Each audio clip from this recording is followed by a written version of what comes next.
Hello, in this video I will show you how to change search engine into a custom one on OPPO F19. So you have to start with opening your internet browser, and now you have to go to your custom search engine website, and for this example I will use yep.com. And now you have to search something using the search engine.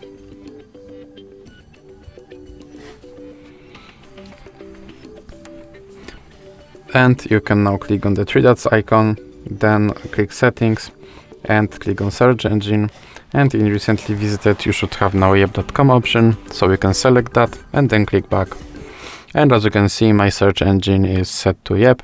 So that's it for this video. If you liked it, please remember to leave a like and subscribe.